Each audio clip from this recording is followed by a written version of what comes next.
मंत्र के ना भले, पर इससे ये बात दिमाग में रहनी चाहिए कि बाबूजी राजकुमार है। बाबूजी क्या है?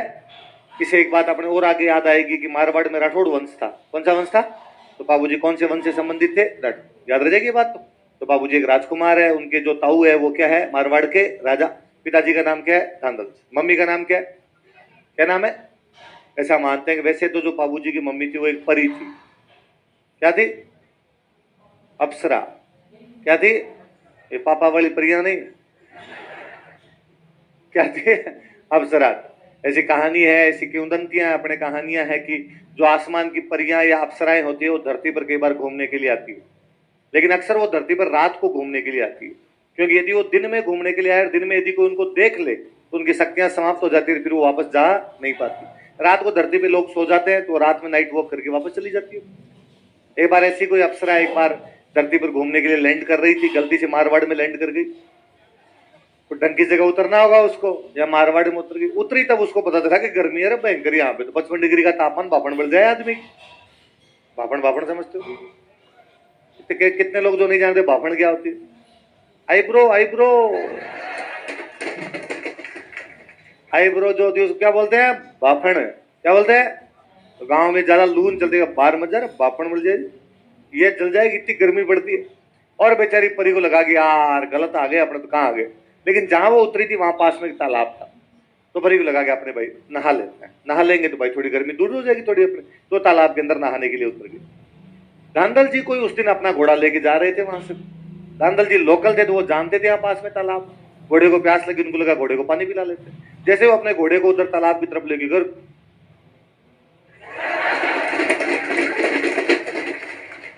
धांधल जी स्टेच्यू हो गए। उस महिला परी ने थोड़ी देर बाद देखा कि यार कोई आदमी मुझे घूर रहा है, कोई आदमी मुझे देख रहा है। उस परी ने कहा कि मिस्टर तुम जो कोई हो पर धांधली कर रहे हो, ऐसे किसी भी नहाती हुई महिला को देखने नहीं चाहिए। और उससे भी बड़ी बात, मैं तो परी हूं, मेरे साथ तो समस्या ये है कि मुझे कोई देख लेता है तो मैं वापस नहीं जा पाती, मेरी शक्तियां समाप्त हो जाती। मेरी शक्तियां समाप्त कर दी तूने, मैं वापस मेरे स्वर्गलोक में कैसे जाऊंगी? और धांधल जी ने कहा किसने कहा वापस जाना है? और लगभग घुटनों के बल बैठते धांधल जी का विलियम मेरी में। परी ने कहा और कोई इलाज भी अपने पास में? पर परी ने कहा मेरी दो शर्तें। पहली शर्त तो यह है कि मेरे से शादी के बाद मुझे अलग से महल बनवा के देना पड़ेगा। धांधल जी ने कहा कोई बात नहीं, मेरे भैया राजा है, महलों की कमी नहीं है, अलग से महल बनवा देंगे। और उस महल में विदाउट मेरी परमिशन के कोई भी बंदा नहीं आना चाहिए। अब धांधल जी ने किससे शादी कर ली? परी से। समय अंतराल पे धांधल जी और परी के एक बेटा हुआ, बेटे का नाम रखा गया बाबू। क्या नाम रखा गया? अपने जितने लोक देवता हुए उनमें सबसे हैंडसम कोई लोक देवता दे दो बाबू जी। मम्मी भी चले गए, किस भी चले गए? धांधल जी भी जाते तब तो क्या फूट रहे हुए होते। मारवाड़ का आदमी होता काला खोजा एकदम, तो मम्मी पे गए तो थोड़ी नक्श भेद फूट रहे हुए एकदम, तो बाबूजी बड़े सुंदर थे। अब धांधल जी को कई साल बाद में एक बार लगा कि यार ऐसा क्यों है कि भाई बिना परमिशन के आप महल में नहीं जा सकते। एक बार धांधल जी का चेक तो करें, और धांधल जी उस महल में बिना परमिशन के चले गए और उन्होंने जाके देखा वहां तो परी है ही नहीं, वहां पे एक शेरनी सो रही थी और धांधल जी उसके साथ में खेल रहे, या धांधल जी उसका दूध पी रहे। और धांधल जी क्या बाबू जी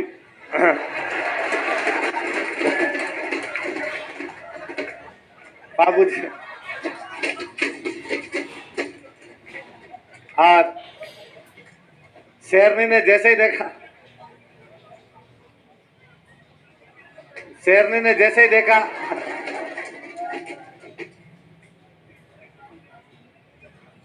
बाबूजी, भाई बाबूजी बेटे बेटे बाबू। धांधल जी जैसे गए उन्होंने देखा कि भाई वहां शेरनी सो रही है और बाबूजी उसका दूध पी रहे हैं, तो उन्होंने लगा ये भयंकर कोतक है, यहाँ पे तो परी तो है ही नहीं। और पर जैसे उस शेरनी ने वापस धांधल जी को देखा, वो वापस परी बनी, और परी बन के उसने कहा इसी दिन के लिए मैंने मना किया कि मैं जब अकेली रहती हूँ मेरे पास ये शक्तियां हैं कि मैं अपना रूप चेंज कर सकती हूँ, अपने शरीर को बदल सकती हूँ, और तुम्हें ऐसे नहीं आना चाहिए था। लेकिन अब तुम आ गए तो अब कॉन्ट्रैक्ट समाप्त होता है, अब अपने बच्चे को अपने पास रखो, मैं वापस स्वर्गलोक में जाऊँ। एक माँ की अपने बच्चे के प्रति दो इच्छाएं होती है कि थोड़ा बड़ा करे, उसको दूध पिलाए, वो तो मैंने पिला के बड़ा कर दिया। फिर माँ की इच्छा होती है कि इसको मैं खिलाऊंगी, इसको कंधों पे लूंगा, अपने पीठ पे खिलाऊं इसको। ये इच्छाएं मेरी पूरी हो नहीं पाई, अब तुम जानो तुम्हारा। तो परी तो चली गई। फिर कहते धांधल जी की एक और रानी है, उन रानी का नाम है कमला दे। क्या नाम है? तो बाबू जी का पालन पोषण बाद में जो करते हैं वो कौन करते हैं? वैसा ही कुछ मान लीजिए कि भगवान कृष्ण की मम्मी थी देव की, पर उनका पालन पोषण करने वाले थे यशोदा, वो के वो है। तो बाबू जी की मम्मी क्या माने जाते हैं अपने? बाबू जी जब बड़े हुए तो बाबू जी की सगाई की गई। उधर पाकिस्तान, अब पाकिस्तान में चला गया, सिंध की तरफ एक रियासत पड़ती थी, उसका नाम था अमरकोट। क्या नाम था? और अमरकोट के राजा थे, उनका नाम था सूरजमल सोढ़ा। क्या नाम था? और सूरजमल सोढ़ा की एक राजकुमारी, उसका नाम है फूलम दे। क्या नाम है? फूलम दे। ये कई जगह उन्हीं का नाम लिखा हुआ जाता सूप्यार दे, बाकी अपने तो फूलम दे याद कर लेना, क्या याद रखना है? फूलम। और फूलम दे के साथ बाबूजी की क्या की गई? सगाई। यथा समय पर बाबूजी शादी के लिए, शादी का दिन आ गया, बाबूजी शादी के लिए तैयार हुए। एक तो आप राजकुमार हो, ऊपर से आप फूट रहे हो, तो आपने जब दूल्हे बनोगे तो और ज्यादा फूटने लगोगे। अच्छी सी शेरवानी पहनी, साफा बांधा, सिर पेच, कलंगी, तुर्रे, एंटीना सारे लगाए आपने। अरे एंटीना होता है बीचों बीच एक जो लंबा सा लगाते हैं, उसको क्या कहते हैं? सब कुछ लगा के एकदम बाबूजी तैयार है। बाबूजी के दो खास दोस्त, एकदम खास दोस्त है, चांदा और डामा। कौन कौन है? दूल्हे के दोस्त होते हैं ना, वो हमेशा दूल्हे से ज्यादा तैयार होते हैं। कि पता नहीं दूल्हे के दोस्तों की क्यों गलतफहमी होती है कि लोग हमें देखेंगे, जबकि उनको कोई भी देखता। सेंटर ऑफ अट्रैक्शन यदि कोई होता तो केवल और केवल कौन होता है? फिर दूल्हा भी समझदार होता है। दूल्हा हमेशा अपने साथ उस दोस्त को रखता है जो उससे शकल में बूंदा हो। भाई दूल्हा इतना मूर्ख थोड़ी है कि दूसरे को ले जाएगा और सेंटर वो बन जाए। तो यदि आपका कोई दोस्त दूल्हा बनते टाइम आपको कहेगी मेरे साथ रहे, तो आप समझ जाना उसकी नीयत क्या है आपके प्रति, उसके साथ अपने रहना। नहीं तो चांदा डामा एकदम बाबूजी के, वो बाबूजी ज्यादा तैयार हो रखे, एकदम जोधपुरी कोट पैंट ऊपर तक बंद कर रखे बटन, और चांदा डामा ने बाबूजी कहा बाबूजी यार थू थू कितने फूट रहे लग रहे हो यार बाबूजी, आज अमरकोट में छज्जे टूट जाएंगे। अमरकोट में क्या टूट जाएंगे? पहले बारात आती तो महिलाएं देखने के लिए इकट्ठी हुआ करती थी, तो वह हवेलियों के बाहर छज्जे निकले हुए रहते, तो महिलाएं छज्जों पे चढ़ चढ़ के देखती। तो आज इतनी महिलाएं आएगी कि छज्जे तोड़ देगी। और गांव के अंदर तो महिलाओं के वो हो रहे पर्दा पड़ता तो घूंघट में रहना पड़ता, पर महिलाओं ने दूरबीन लगाई, ऐसे घूंघट के बीच से यूं कर करके देखते रहते। तो बाबूजी ने कहा, पर बाबूजी कहा, बाबूजी पर एक दिक्कत है यार, आप इतने फूट रहे लग रहे हो, कपड़ों में और शानदार जजुरे और दुल्हे वाले, पर यार अपने पास अच्छी घोड़ी नहीं, यदि दुल्हे वाली घोड़ी अच्छी हो तो आप और फूट रहे लगो यार। बाबूजी ने कहा भाई अब घोड़े तो अपने पास जो है उन्हीं के अंदर से अपने घोड़ी लेनी पड़ेगी, क्या इलाज करें इसके अंदर? उनका अपने गांव के अंदर एक महिला है देवल। क्या नाम था? और देवल के पास में घोड़ी है, जिस घोड़ी का नाम है केसर कालमी। क्या नाम है? किसके पास है? देवल के पास में केसर कालमी नाम की घोड़ी। और यदि वो देवल अपने को केसर कालमी दे दे तो बाबूजी फिर जोरदार लगा, सोने पे सुहागा हो जाए। केसर के जितने फूट रहे आप लग रहे हो उतनी फूट रही कौन सी घोड़ी है? केसर। और आप जैसे दुल्हे के लिए तो कौन सी घोड़ी होनी चाहिए? केसर। बाबूजी ने कहा ट्राई करके देख लो। चांदा और डामा गए देवल के पास, और देवल को जाका माँ देवल बाबूजी बीन बने में अच्छी घोड़ी नहीं है, यदि आप अपनी केसर कालमी दे दो ठीक रहे। देवल ने कहा भाई मना तो कौन करे, बाबूजी हमारा प्रिय राजकुमार है, कौन मना करे उसको, पर मेरे साथ दिक्कत दूसरी है, मैं गायें रखती हूँ बहुत सारी, मेरी गायें जब चरने के लिए जाती है तो मेरा जो गवाला होता है वो घोड़ी लेके जाता है, और यदि गायों की लूटपाट हो जाए, पहले गायों की लूटपाट बहुत हुआ करती, गायों की लूटपाट होती इसलिए आज भी बोलते हैं गाय धन था। गाय क्या था? तो गायों की लूटपाट हो जाए तो यदि घुड़सवार हो तो भाग के गांव आए, आके बताए भाई गायों की लूटपाट हो गई, तो गांव वाले पीछे जाए छुड़वा के लेके आए। यदि घुड़सवार होगा ही नहीं तो पता नहीं लुटेरे कहां के कहां पहुंच जाएंगे, और मेरी गायों को बचाने वाला कोई भी। चांदा डामा वापस आए, रनौन बाबूजी का बाबूजी ये दिक्कत है, पर यार बाबूजी हमें लगता है आप बात करके देखो एक बार, थोड़ा ठीक रहेगा। तो बातचीत करने के लिए खुद कौन गए? बाबूजी गए। बाबूजी ने जाका माँ देवल मुझे घोड़ी दे दो तो फूटरा लगेगा, मारवाड़ का फूटरा लगेगा, अपना अच्छा लगेगा, अपने गांव का अच्छा लगेगा। और देवल ने कहा कि बाबू तुम हमारे सबसे अच्छे राजकुमार हो, मैं तुम्हें मना ही नहीं करती, दुल्हे को तो वैसे ही कौन मना करे, पर सेम समस्या जो मैंने चांदा डामा को बताई, गायों की रक्षा कैसे होगी? और बाबूजी ने कहा माँ देवल मैं आपको वचन देता हूँ कि आपकी गायों के साथ कुछ भी हो जाए, आप तो एक समाचार मुझे भेज देना, मैं आ जाऊंगा आपकी गायों को बचाने के लिए। इवन यदि मैं यहाँ से जा रहा हुआ और रास्ते के अंदर मुझे समाचार मिला आपकी गायों की लूटपाट हो गई, अपने ब्याह के लिए जाना जरूरी नहीं आपकी गायें बचाएं, मैं वहां पहुंच गया खाना खाने बैठा और मुझे समाचार मिला आपकी गायों की लूटपाट हो गई, मैं खाना छोड़ के आऊँ, मैं तोरण मारा हुआ तो मैं तोरण छोड़ के आऊंगा, लेकिन आपकी गायों की रक्षा का वचन मैं आपको देता हूँ।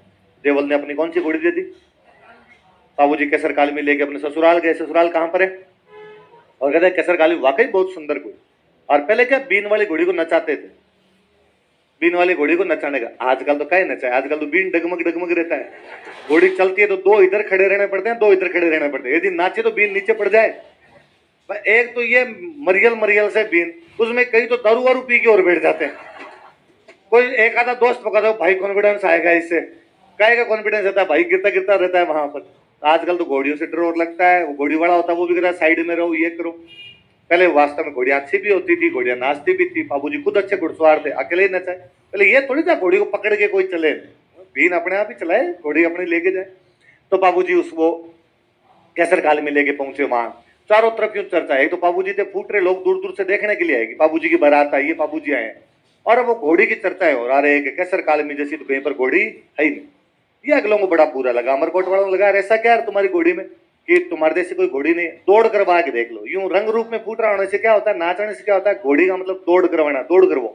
बाबूजी का करवा, बाबूजी का साड़ा अपना घोड़ा लेके आए, लोग करवाओ। तो बाबूजी ने कहा अभी नहीं भाई, थोड़ा रुक के रेस्ट करके, हमारी घोड़ी चल के आई है इतने किलोमीटर, तुम्हारा घोड़ा तो एकदम आप खोल के लाए हो आप, ये तो एकदम फ्रेश है, हमारी घोड़ी एकदम थकी हुई आई है, कल हमारी घोड़ी थोड़ा रेस्ट कर ले उसके बाद दौड़ लगवाए। उसने कहा बस डर गए। बाबूजी ने कहा कुछ भी कर सकते हो लेकिन जयकांत सिकरे का ईगो हर्ट नहीं कर सकते, कराओ अभी के अभी दौड़ कराओ। बाबूजी के साले ने अपना घोड़ा लिया, बाबूजी बेटे कैसर काल में भी दौड़ करवाई, कैसर काल में नहीं वो घोड़े को पता नहीं कितना पीछे छोड़ा, आराम से जीत के। बाबूजी ने वापस आ गया अपने साले को, उनका क्या हाल है, कहाँ रह गए थे भाई साहब। अमरकोट वालों को और बुरा लगा कि यार ठीक बेइज्जती करके। तो कहते बाबूजी जब तोरण मारने के लिए गए तो तोरण बहुत ऊंचा बंधा। तोरण मारना हिंदी में एक मुहावरा है जिसका भी मतलब होता है शक्ति प्रदर्शन करना। क्या होता है, पहले क्या किसी एक राजकुमारी से ब्याह करने के लिए 3-4 राजकुमार आ जाते थे, तो तोरण ऊंचा बांध दिया करते कि जो ऊंचा तोरण मार देगा उसके साथ क्या कर देंगे। इसलिए गांव के अंदर आज भी कोई यूं अपने में से कोई करे, यार मैंने ये कर दिया, मैंने ये कर दिया, जयपुर रहता हूँ 5 लोगों को कूट दिया था, बाइक इतनी चलती है, तो कोई दादाजी टाइप के कोई लोग बड़ा चुप रह के साथ तोरण मारे।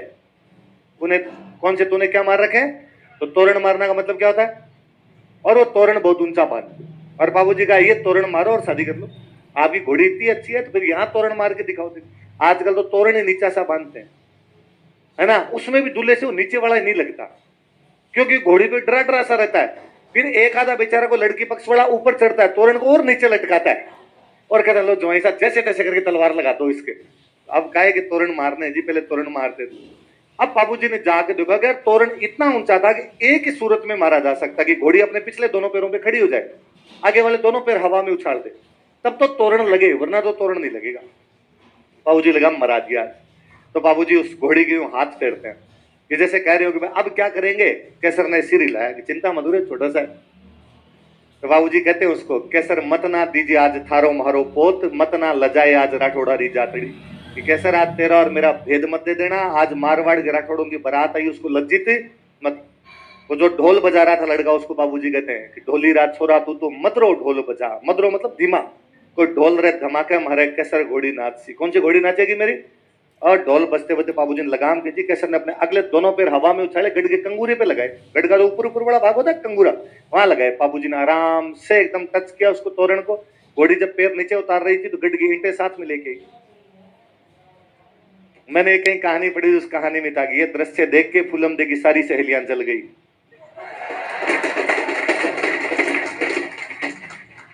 फूलमदे को जब अंदर ये समाचार मिले तो फूलमदे मनी मन राजी भी, साढ़े सरदार। अब बाबूजी अंदर फेरों के अंदर जाके बैठे। बाबूजी ने 3 फेरे लिए। कितने फेरे लिए, कितने कितने में, तो कैसर काल में किसकी घोड़ी थी, देवल की। देवल वहां पे बाल बिखेरे हुए, गालियां निकालते हुए फेरों के बीच में। और मैंने तुम्हें पहले ही कहा था मेरी गायों को कोई लूट के ले जाएगा। उस दिन बड़ी बड़ी बातें कर रहे थे वहां पे, तब कह रहे थे मैं तुम्हारी गायें बचाऊंगा। किसकी गाय बचानी, तुम्हें यहाँ फेरे लेने, तुम्हें ब्याह करना है यहाँ पे, मेरी गायों को कौन बचाए। बाबूजी ने कहा माँ देवल हुआ क्या, बात तो बताओ। तो मेरी गायों को जींदराव खिंची लूट के ले गया। कौन लूट के ले गया, नागौर में एक जगह थी जायल, कौन सी जगह,